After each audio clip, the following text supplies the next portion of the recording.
வசனங்களை தியானிக்கலாம். அது ஆதியாகமம் 12வது அதிகாரம் 4வது வசனம் சொல்கிறது, கர்த்தர் ஆபிரகாமுக்கு சொன்னபடியே அவன் புறப்பட்டு போனான். இல்லை, கவனமாக கேளுங்க. அதுக்கு முன்னாடி ஆபிரகாம் கிட்ட கர்த்தர் பேசவில்லை. முதல் முறையா பேசுறார். ஆபிரகாம் கிட்ட என்ன பேசுறாரு? நான் காண்பிக்கும் இடத்துக்கு போ, தேசத்துக்கு போ அப்படின்னு சொல்லி பேசுறாரு. கர்த்தர் ஆபிரகாமை நோக்கி முதலாவது வசனத்துல சொல்லி இருந்தது, கர்த்தர் ஆபிரகாமை நோக்கி உன் தேசத்தையும் உன் இனத்தையும் உன் தகப்பனுடைய வீட்டையும் விட்டு புறப்பட்டு நான் உனக்கு காண்பிக்கும் தேசத்துக்கு போ. பாருங்க, 4வது வசனம் சொல்லுகிறது, கர்த்தர் ஆபிரகாமுக்கு சொன்னபடியே அவன் புறப்பட்டு போனான். எங்க போகணும்னு சொல்லல, எப்போ போகணும்னு சொல்லல, எங்க தங்கணும்னு சொல்லல, எந்த விதமான ஒரு வெளிப்பாடும் இல்லை. ஆனால் கர்த்தருடைய வார்த்தையை மாத்திரம் அவன் விசுவாசித்து, கர்த்தர் போக சொன்னாரு, கர்த்தர் நடத்துவார். இல்லையா? சொல்லுங்க.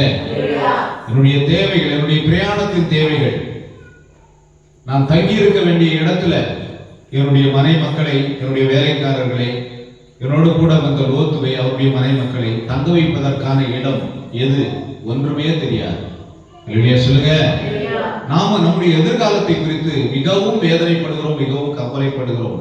அடுத்த வருஷம் எப்படி நடத்த போறாரு, நாளைக்கு எப்படி நடத்த போறாரு, ரொம்ப வேதனையோடு இருக்கிறோம். ஆனால் இந்த வசனத்துல சொல்லி இருக்கிறது, கர்த்தர் ஆபிரகாமுக்கு சொன்னபடியே அவர் புறப்பட்டு போனார். இன்னொரு வசனத்தை கூட உங்களுக்கு நான் அடையாளப்படுத்துகிறேன். என்னாகும் புஸ்தகம்,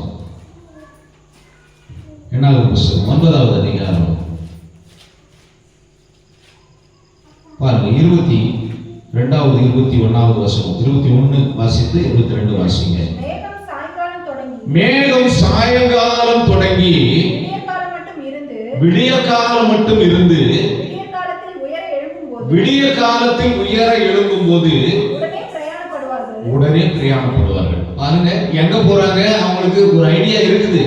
என்ன சொன்னாரு? கானான் தேசத்துக்கு போங்க அப்படின்னு சொல்லி சொன்னாரு. உங்களை கூட்டிட்டு போறேன்னு சொல்லி சொன்னாரு.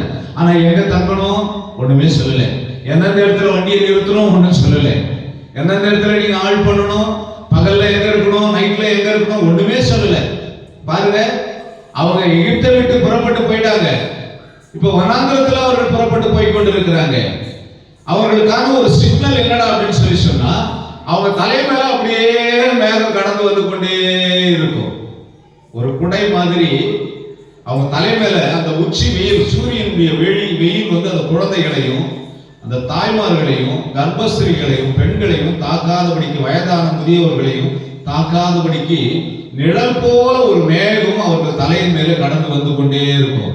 எந்த இடத்துல அந்த மேகம் அப்படியே நின்றுடுதோ, அசையாம நின்றுடுதோ, அந்த இடம் தான் டென்ட் போடுவாங்க. அந்த இடத்துல தான் கூடாரம் போடுவாங்க. அல்லேலூயா.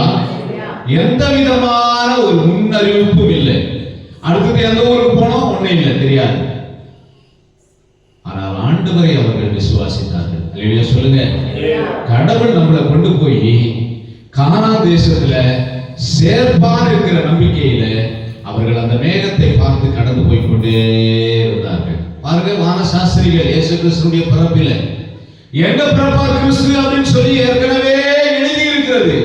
ஆனா அது இடம், குறிப்பிட்ட இடம் எங்க தெரியல. அவங்களுக்கு ராஜ அரண்மனை எங்கன்னு தெரியல.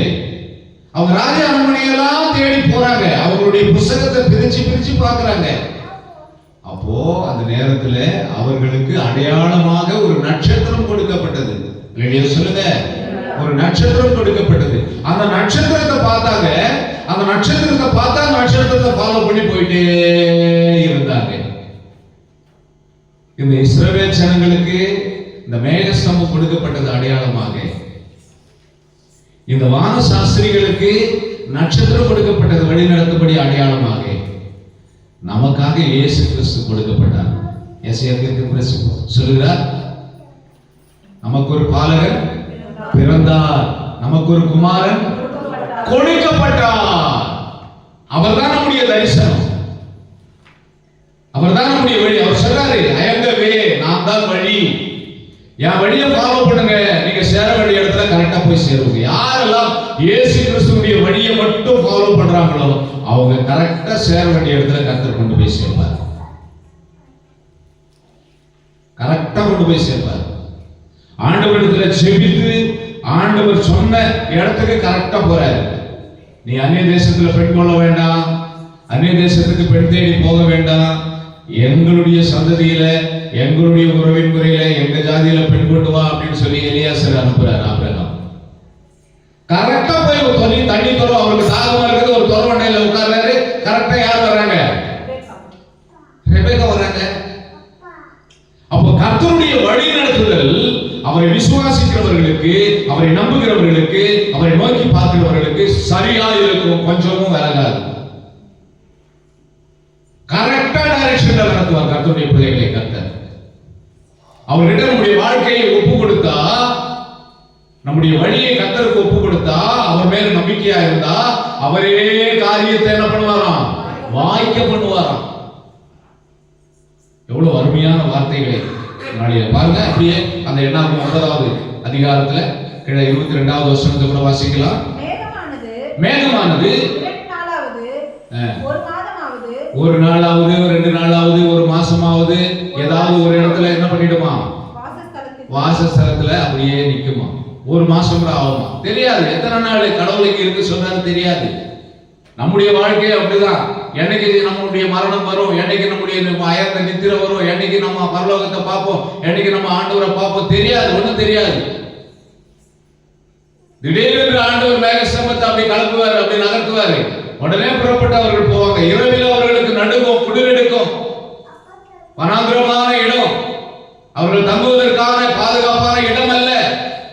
ஆனால் பாருங்க, வெதுவெதுப்பான சூழ்நிலையை, குளிரில் அவர்கள் நடுங்காதபடிக்கு வெதுவெதுப்பான சூழ்நிலையை ஏற்படுத்தி அக்னி ஸ்தம்பத்தினால, அக்னி கூடாரத்தினால கர்த்தர் மூடி கொண்டு போவார். கர்த்தருடைய பிள்ளைகளுக்கு அவர் தான் உயர்ந்த அடைக்கலம். இல்லையா சொல்லுங்க, கர்த்தர் நமக்கு எப்படிப்பட்ட அடைக்கலம்?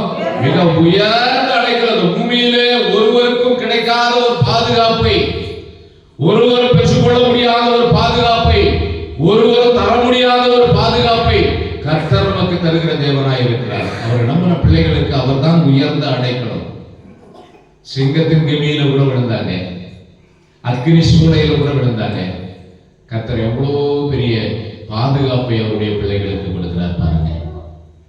கர்த்தருக்காக தீர்மானமாய் வாழ்ந்த தானியேலுக்கு கர்த்தர் பாதுகாப்பை கொடுத்தார். கர்த்தருக்காக தீர்மானமாய் வாழ்கிற நமக்கும் கர்த்தர் நிச்சயமான பாதுகாப்பை கொடுப்பார். இந்த வருஷத்தின் கடைசி எல்லைகளிலே கொண்டு வந்து நிறுத்தி இருக்கிற நம்முடைய ஆண்டவர் நமக்கு நல்ல பாதுகாப்பை கொடுத்து நடத்துவார். வருஷத்தின் ஆரம்பத்திலிருந்து இதுவரையில அவர் தான் நமக்கு பாதுகாப்பை கொடுத்தார். பாருங்க, கரடுமுரடான பாதைகள், மலைகளை போன்ற பாதைகள், முட்களை போன்ற பாதைகள் இஸ்ரவேல் ஜனங்கள் கடந்தார்கள். நம்மையும் அப்படிப்பட்ட பாதைகளிலே நடத்தி வந்தார். நம் கால்கள் இடராதபடி, நம்முடைய அடிகளை உறுதிப்படுத்தி, நம்முடைய அடிகள் எழுதாதபடி கர்த்தர் பாதுகாத்து நம்மை கொண்டு போய் எங்க நிறுத்துறாரு? கண்மலையில நிறுத்துகிற தேவனாய் இருக்கிறார். அவர் நமக்கு முன்பாக சென்று கோணலான வழிகளை செம்மையாக்கி, கரடுமுரடான பாதைகளை சமமாக்கி நடத்துகிற தேவன்.